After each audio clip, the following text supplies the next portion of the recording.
Ganda po ng lugar, oh. Tapos mountain doon, oh. Ayun, oh. Galing, oh.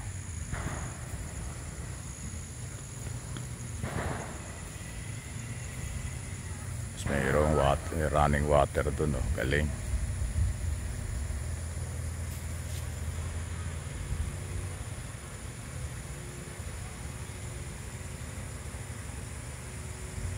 Ayun, no.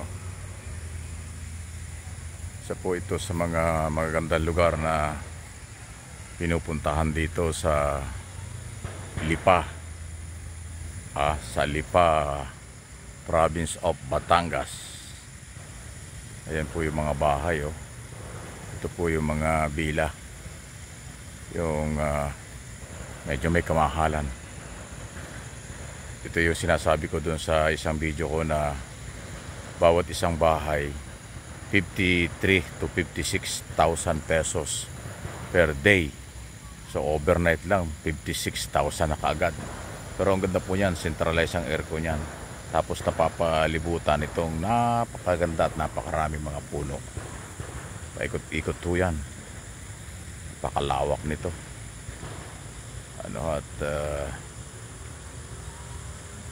Amoy green, amoy yung kalikasan.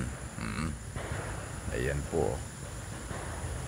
Ayan, pamanggaw.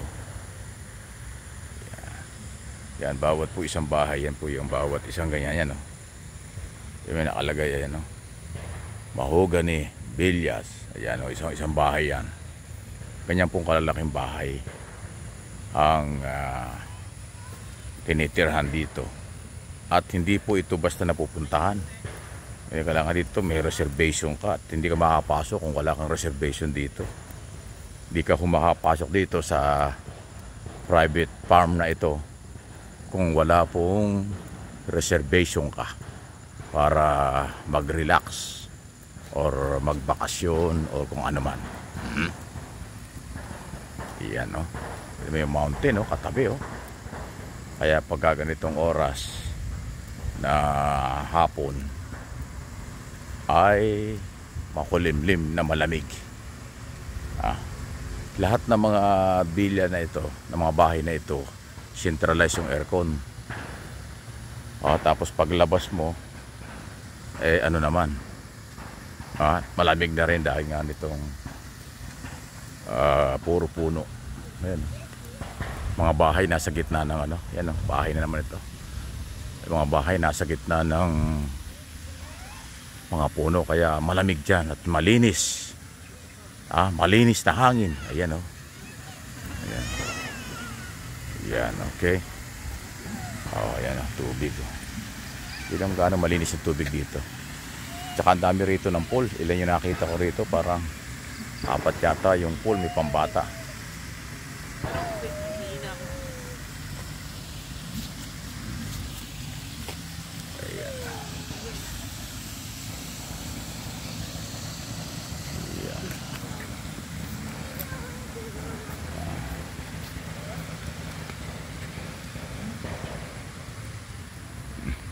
Dali, ikot-ikot to.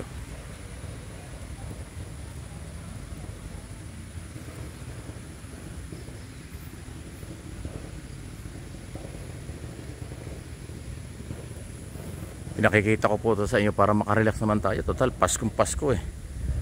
Para pabawasan yung nakaka-stress na mga nangyayari sa ating bayan. At least makita naman natin itong ganitong mga kalikasan na napakaganda na nag-iiba sa ating mga nakikita, nararamdaman. Ayan, sandali, akat nga tayo rito. Parang ito, eh. Yun. Yun, kaya pa rito ganito. Yan. Ang ganda mga bahay. Ito.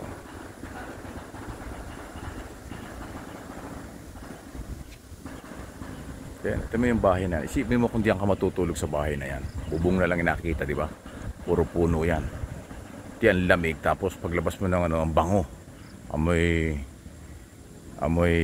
kalikasan na dahon o green. Ayan, ay halo-halo ho.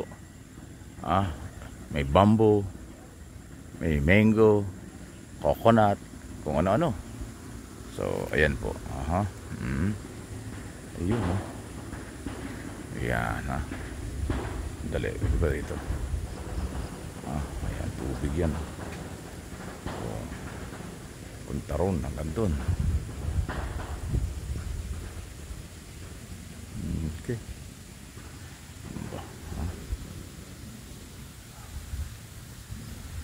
Yan, o. Ang kalikasan. Sana po kahit paano nag-enjoy kayo kasi po Christmas. Para maiba yung ating tanawin at nararamdaman, nakikita. Maraming ganito siguro sa buong Pilipinas, pero iba ito sa lahat ng napuntahan ko. Kakaiba itong lugar na ito. Medyo may kamahalan nga lang, pero exclusive talaga. Kung di ako nagkakamali, nasa 54 hectares ito. Napakalawak na malamig na lugar kasi mataas ito. Ito palang Lipa dito sa lalawigan ng Batangas, isa sa mataas na lugar. Mataas na nagkaroon ng isang napakalaking farm dito na dinadayo na kung saan saan po nang gagaling yan. Nagagaling ng Metro Manila, gagaling kung saan Laguna, Calabarzon area, dinadalo, pinupuntahan po ito. Ayan. Ayan. Bukas saka naman Tingnan mo, katulad niya, yung gate na lang makikita mo.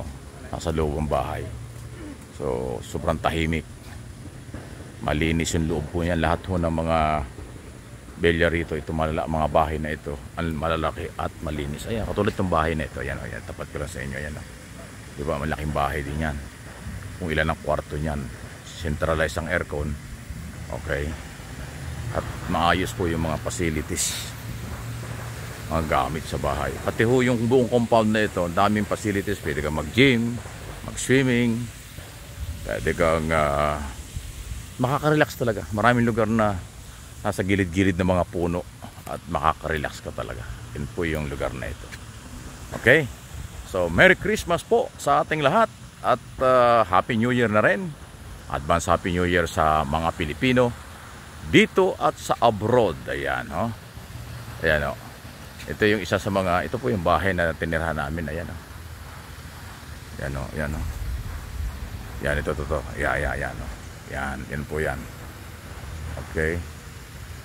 Tapos, pababa pang ganon. Salamat po. Sana nag-enjoy kayo kahit paano para yung mga hindi nakakakita ng kalikasan na magagandang lugar sa Pilipinas, kahit paano nakapag-share tayo ngayong Paskong ito.